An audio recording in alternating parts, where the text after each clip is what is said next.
Every day, as the sun begins to set, I embark on a journey back home. A path lined with southern pines, their fallen acorns marking my way.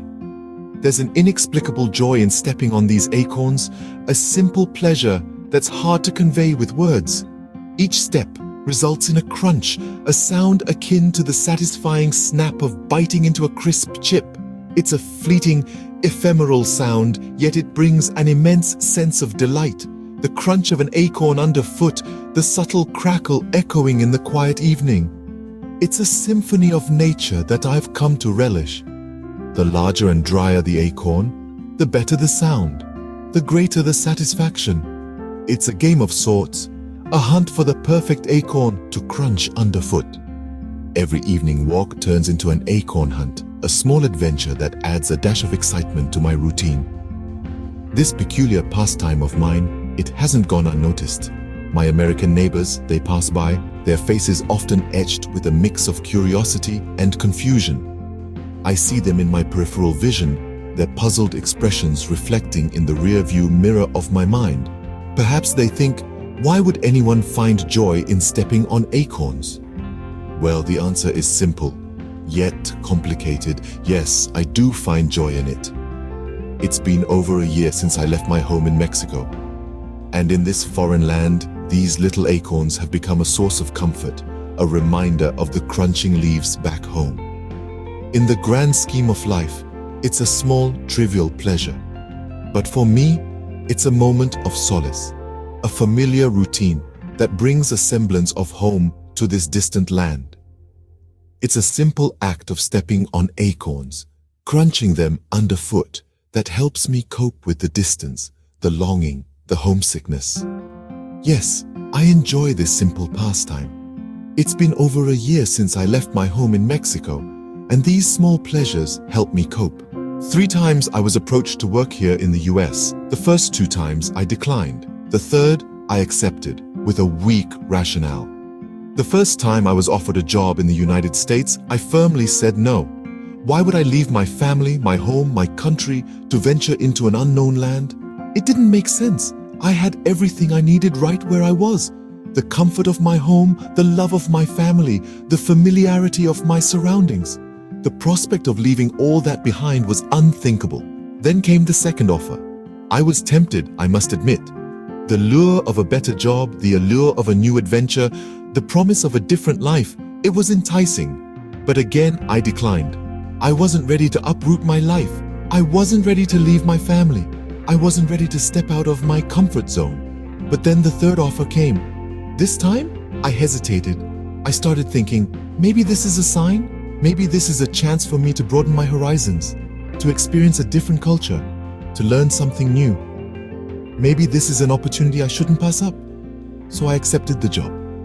I packed up my life, said goodbye to my family, and embarked on this journey.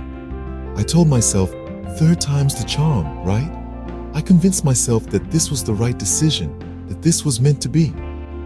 But as I walked along the lonely paths of South Carolina, stepping on pine acorns, I couldn't help but question my decision. Was this really the right choice? Was this really where I was supposed to be? I thought to myself, 3rd time's the charm, right? But sometimes, even the most charming opportunities can lead to the most challenging experiences. And this was my challenge, this was my journey, this was my story. After my acorn stomping walk, I reach my apartment.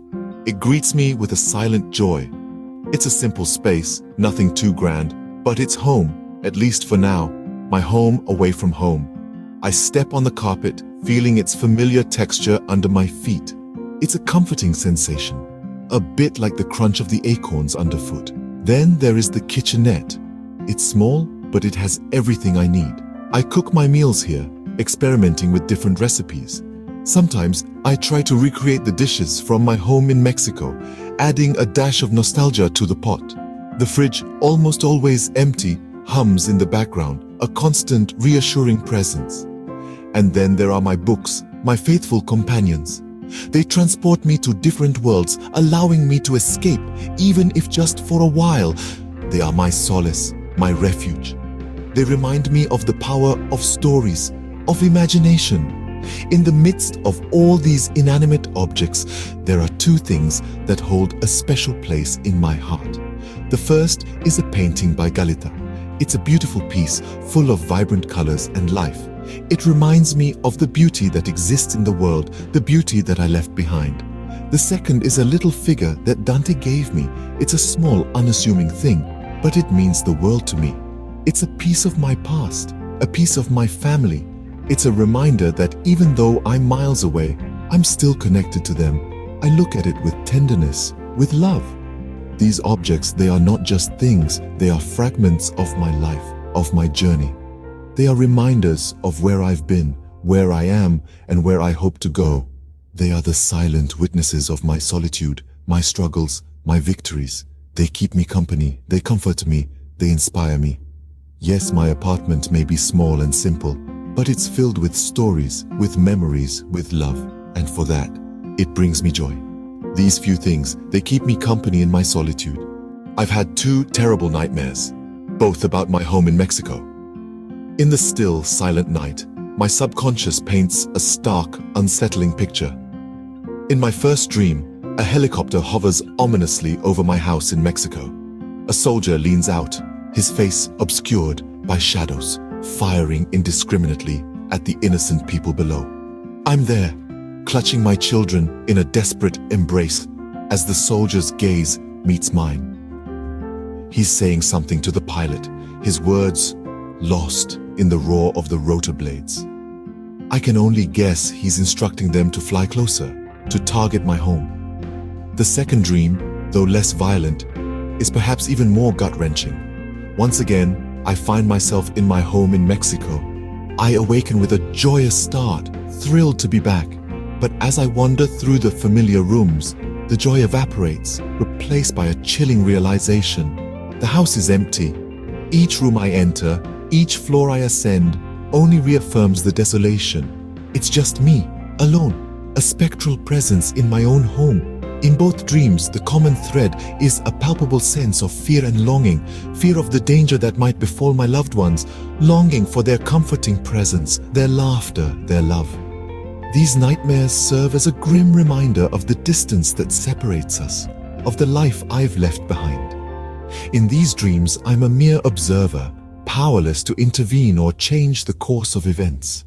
The soldier's bullets, the empty house, they're manifestations of my deepest fears and anxieties. They're symbolic of the emotional turmoil I grapple with each day, the homesickness that gnaws at me, the guilt of being away from my family. And yet, even in the face of such disturbing nightmares, I continue to hold on to hope. Hope that this phase of separation is temporary. Hope that soon I'll be able to return to my family, to my home. In my dreams, I am a ghost haunted by the emptiness of my home. I won't be able to make up the time without them. It's a harsh reality that echoes in the silence of my apartment every night. Each second, each minute, each hour that I've spent away from my family, my home, my Mexico, is a moment lost. A memory that never had the chance to be made. You see, time is a relentless, unforgiving entity. It doesn't stop for anyone or anything. It keeps marching forward, leaving behind a trail of faded moments and forgotten experiences. And I, like a lone traveler, am left to tread on this path of lost time, stepping on acorns and finding comfort in their crunchy resonance. But in this seemingly never-ending journey of longing and solitude, there is a beacon of hope. A hope that stems from the deepest recesses of my heart, a hope that is as resilient as the southern pines that surround my path. It's the hope of reunion, of returning to the warmth of my home, the comfort of my family, and the familiarity of my culture. I yearn for the day when I can wake up to the sound of my children's laughter echoing through the house. The day when I can feel the soft touch of my wife's hand in mine. The day when I can breathe in the scent of my mother's cooking, wafting through the kitchen. The day when I can once again be a part of the vibrant, colorful tapestry that is Mexico. And until that day comes, I hold on to my memories.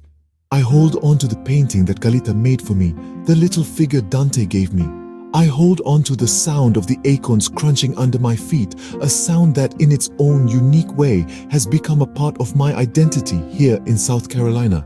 This longing, this hope, is what keeps me going. It's what makes the loneliness bearable, the distance less daunting. It's a testament to the strength of the human spirit, the capacity to find joy in the simplest of things, and the ability to hope against all odds.